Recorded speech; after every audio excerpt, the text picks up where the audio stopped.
Assalamualaikum warahmatullahi wabarakatuh.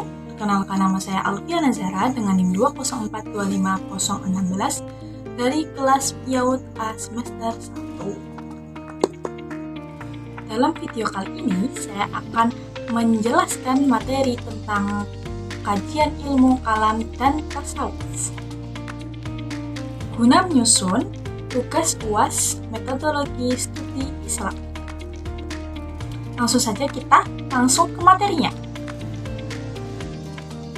Dalam materi ini membahas dua cabang utama dalam studi Islam, yaitu ilmu kalam dan ilmu tasawuf. Keduanya sama-sama mengkaji ketuhanan, tetapi menggunakan pendekatan dan metode yang berbeda. Dalam konteks metodologi studi Islam, keduanya dipahami sebagai bagian yang saling melengkapi.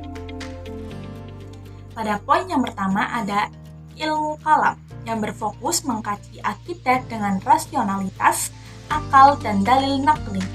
Sementara itu, tasawuf yang menekankan pengalaman spiritual atau lauki dan penyucian jiwa.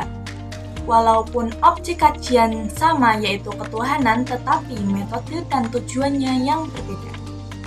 Selanjutnya, pada poin yang kedua ada pengertian dasar. Yang pertama yaitu ada kajian.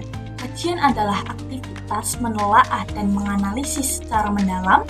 Yang kedua ada ilmu. Ilmu merupakan pengetahuan yang tersusun secara sistematis menurut metode tertentu. Yang ketiga ada kalam. Kalam merupakan pembahasan akidah dengan menggunakan logika dan argumen rasional. Dan yang terakhir ada tasawuf. Tasawuf yaitu proses mendekatkan diri kepada Allah dengan melalui penyucian jiwa. Selanjutnya, pada poin yang ketiga ada ruang lingkup ilmu kalam. Ruang lingkup ilmu kalam mencakup persoalan-persoalan mendasar dalam keimanan Islam. Yang pertama ada ilahiyat. Ilahiyat membahas tentang Allah dan sifat-sifatnya. Yang kedua ada nubuat. Nubuat membahas kenabian, kitab suci, dan mukjizat. Yang ketiga ada ruhaniyat, membahas makhluk metafisik seperti malaikat dan jin. Samiyat membahas hal-hal gaib yang hanya diketahui melalui wahyu seperti hari kiamat, surga, dan neraka. Nah, tadi sudah ada ruang lingkup ilmu kalam, selanjutnya ada ruang lingkup tasawuf. Yang pertama ada metafisika, etika, dan psikologi spiritual. Yang kedua ada tazkiyatun nafs, yaitu penyucian jiwa. Yang ketiga ada pengendalian hawa nafsu. Dan yang keempat ada hubungan spiritual manusia dengan Allah dan sesamanya. Nah, dalam ruang lingkup tasawuf ini, fokus utamanya adalah tazkiyatun nafs, yaitu membersihkan jiwa dari sifat tercela dan mengendalikan hawa nafsu. Tasawuf juga bertujuan membangun hubungan spiritual yang mendalam antara manusia dengan Allah serta hubungan yang harmonis dengan sesama manusia. Setelah tadi membahas tentang ruang lingkup ilmu kalam dan tasawuf, selanjutnya ada jenis-jenis tasawuf. Yang pertama ada tasawuf amali yang menekankan praktek ibadah seperti zikir dan wirid. Yang kedua ada tasawuf akhlaki yang berfokus pada pembentukan akhlak mulia, sedangkan tasawuf falsafi membahas mengenai hubungan Tuhan dengan manusia dengan mendekatkan pemikiran filosofis.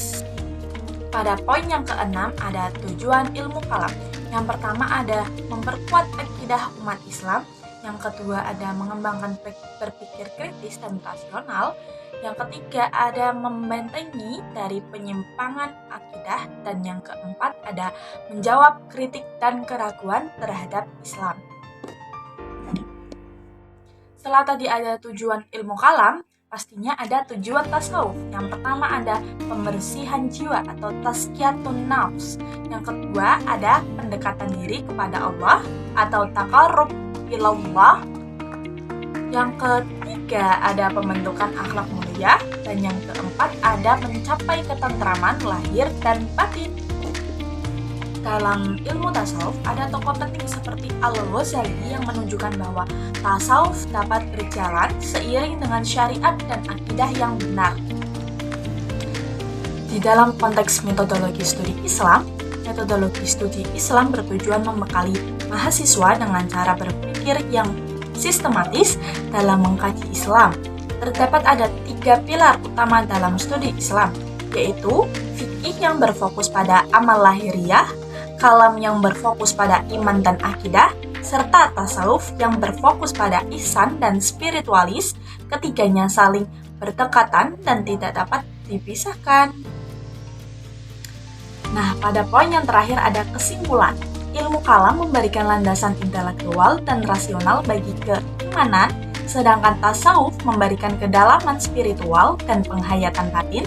Keduanya penting untuk membentuk pribadi muslim yang berilmu, beriman, dan berakhlak mulia. Demikian presentasi yang dapat saya sampaikan. Mohon maaf apabila terdapat kekurangan.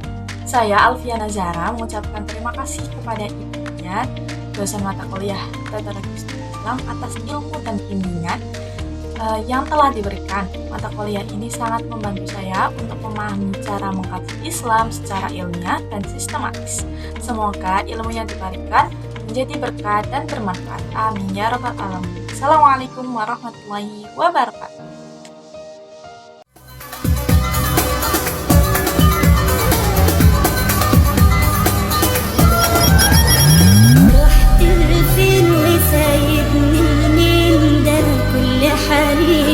قلبي غرام نفسي الاقيك بقى وافرح بيك، ده انا مستنيك ترجع لي كل يوم يفوت، كل يوم يعدي بصحى فيه وبموت، يجي مليون مرة الوحيد لو سمعني صوت، قرب خد بيدي ياللي دايما ناسيني.